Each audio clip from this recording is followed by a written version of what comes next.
Bonsoir, vous aimez la voyance? Ça tombe bien, moi aussi. Je suis Louise ou Tsadé pour les intimes et j'officie en chat privé le soir ou la nuit sur le web. Je voudrais vous parler de la particularité du mois de mai qui s'est écoulé, le mois de mai 2014 et l'année 2014 d'ailleurs qui elle-même est spécifique. Elle nous apporte un bel enseignement. Chaque année nous apporte un enseignement, mais n'oublions pas que depuis le solstice du 21-12-2012, les énergies avaient déjà commencé en octobre 2011. Vraiment, c'était une ouverture, un saut quantique, une forme de grand nettoyage planétaire, même au niveau constellation solaire, etc. Donc une course un petit peu logique, qui est au niveau vibratoire, énergétique, qui secoue la planète et qui ne s'arrêtera pas là. Nous sommes rentrés dans un nouveau cycle, puisque l'année 2013 s'appelle l'an 1, l'année 2014 s'appelle forcément l'an 2. Si nous regardons quel arcane gouverne l'an 2, nous tombons sur la papesse, qui dit que les choses sont encore cachées jusqu'à la moitié de l'année et visibles qu'aux initiés, parce que la papesse fait référence à celui qui a eu la connaissance ou l'intuition, une forme de connaissance, un secret personnel qui lui est révélé, qui lui est propre, on va dire, donc propre à chaque individu. Ça, c'est la vibration, le cadeau que nous fait cette papesse individuellement, mais au sens général, elle veut dire que au milieu de l'année s'inverse une tendance.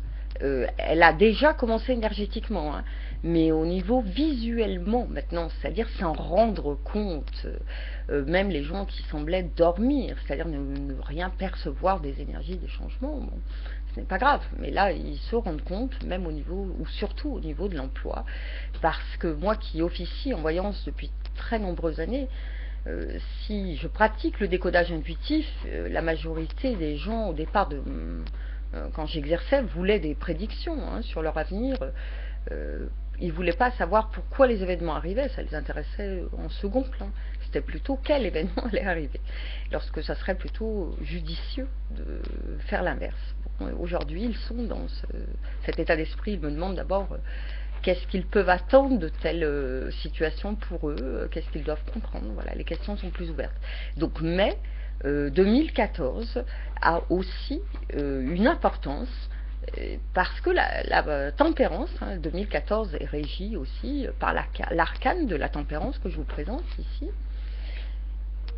Si vous voyez bien, c'est un contenant qui transvase de l'énergie via ou vers un autre contenant.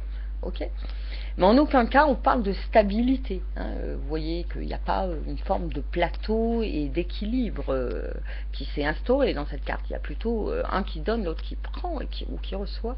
Donc symboliquement parlant, ça voulait aussi nous dire que à partir de cette moitié d'année, c'est ce qui va se produire, c'est-à-dire que nous allons devoir plus donner, dépenser, sortir de l'énergie intérieurement, psychiquement, financièrement parlant aussi.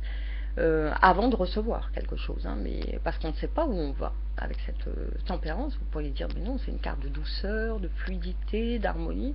Non, c'est une carte qui tend vers tout ça, mais qui ne le possède absolument pas. Donc c'est une année qui nous amène dans le futur avec un développement personnel comme ça, mais elle ne nous apporte pas cette énergie. C'est quand même un principe de don, parce que j'ai constaté quand même que depuis ce mois de mai, puissant 2014, eh bien c'était une descente sur la terre, une douceur, une forme de naissance, renaissance de l'être, où chacun faisait attention, un petit peu plus attention, autant à la petite fleur dans le sol, à ne pas l'écraser quand on la voyait, autant à notre voisin, notre prochain. Donc il y a vraiment cette ouverture dans ce sens-là. Et de l'autre côté, donc ça c'est bien, c'est je m'ouvre aux autres, oui, la tempérance c'est dans ce sens-là, la communication, la fluidité de l'énergie qui circule avec douceur, les uns vis-à-vis des autres.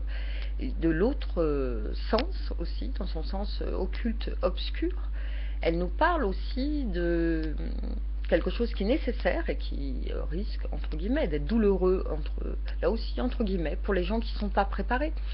Douloureux dans le sens où ce que nous possédons et que croyons posséder, hein, qui nous sécurise, si c'est des éléments extérieurs, ils peuvent nous foutre le camp des mains. Sous-entendu, mari, maison, travail, moi, me, hein, les adjectifs possessifs qui font qu'on s'accroche à ces valeurs. Nos enfants, ça ne veut pas dire qu'ils vont mourir, hein, mais ils peuvent s'éloigner.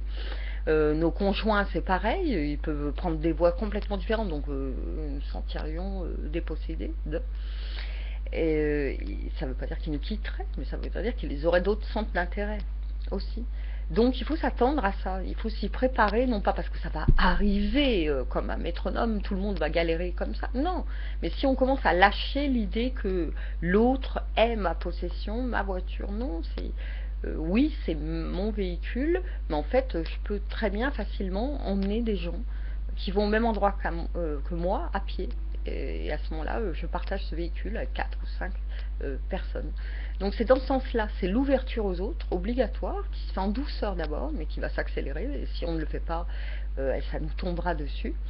Et puis derrière ça, ça nous emmène au 15, donc une année de concurrence, une année où l'argent va être vraiment le moteur, le nerf de la guerre, avec des peurs, bien sûr, ancestrales qui ressortent, mais on quitte nos vieilles peurs, là, avec le 15, et l'ego va être mis en jeu, c'est-à-dire que chaque fois, ce sera l'ego, l'instinct de survie. Donc quand je parle d'ego, l'ego fait référence à l'instinct de survie, au premier chakra. Donc dès qu'on va être thérapeute, surtout dans ce sens-là, commerçant et thérapeute, hein, tous ceux qui ont quelque chose à vendre ou à proposer, dès que ça sera l'idée d'une peur de manquer de clientèle, et bien justement, c'est ce qui va se produire, et en force. Donc ça ne sera pas nécessairement un besoin de faire beaucoup de publicité ou de gesticuler, ça sera juste d'être honnête, clair, et puis de s'attendre aussi, peut-être légitimement, largement, librement, d'être dans l'échange plus que dans l'idée, la rémunération absolue, parce qu'il peut être proposé des tests par notre double, dans le sens où les gens viendraient, et puis au lieu de payer en monnaie sonnante et trébuchante comme on s'attendrait, ils pourraient nous sortir des œufs et un poulet, par exemple, hein.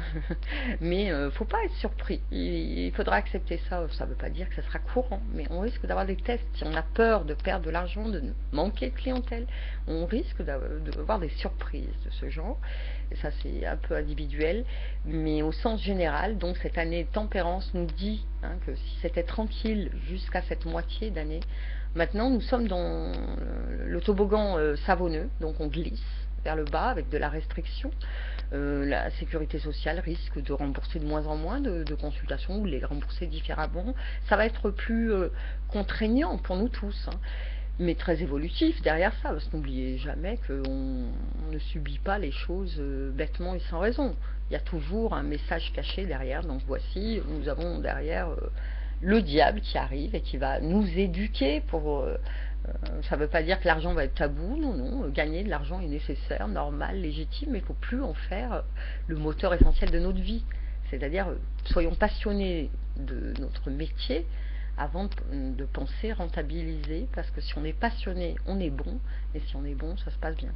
Ensuite, derrière ce diable, je vous le développerai au fur et à mesure, pas maintenant bien sûr, il y a la maison Dieu, hein, donc l'année 16, absolument pas stable non plus. Pour ceux qui ont peur, ça va être le grand 8, hein, bye bye les acquis. Là, c'est là où on va vraiment voir qui était prêt, qui ne l'était pas. Donc ne riez pas quand on parle de préparation intérieure, hein. C'est pas forcément d'aller faire des stages ou autre, non, c'est quand on sent que les choses ont changé, ça, une vibration, ça, comment vous expliquer une vibration, ressentez-la, il n'y a que ça qui vous permettra de comprendre, tout simplement, la vibration a changé, et c'est mais qui est caractéristique, qui marquerait comme le début, vous savez, une fermeture éclair, voilà, ben, la fermeture éclair, on a ouvert le début, on n'est pas arrivé au bout, hein, mais vers 2017, on sort de ces, non pas de l'ombre directement, mais de nos vieux schémas. Voilà, ça va être très très très très intéressant, mais vraiment il fallait que je vous parle de ce mois de mai, parce que sachez que juin, on n'est que la conséquence, juillet, août, on ne va rien voir en été spécifique, comme si l'été était normal, jusqu'à début août. Mais à partir de là, les gens vont se poser vraiment des questions sur la rentrée. Ça sent la crise amplifiée. Je vois de la concurrence étrangère, beaucoup de délocalisation. Donc de l'emploi précaire, il y a déjà, vous me direz, hein. Oui, mais ça va changer la donne. C'est-à-dire que là où les gens ont peur, actuellement, même avec des emplois précaires, ils vont peut-être se dire il n'y a plus rien à perdre, donc je ne les vois pas forcément. Si, il y aura sans doute des émeutes, parfois, en 2015, 2016 au début, mais il y en a toujours eu, donc c'est pas si gênant ou affolant que ça.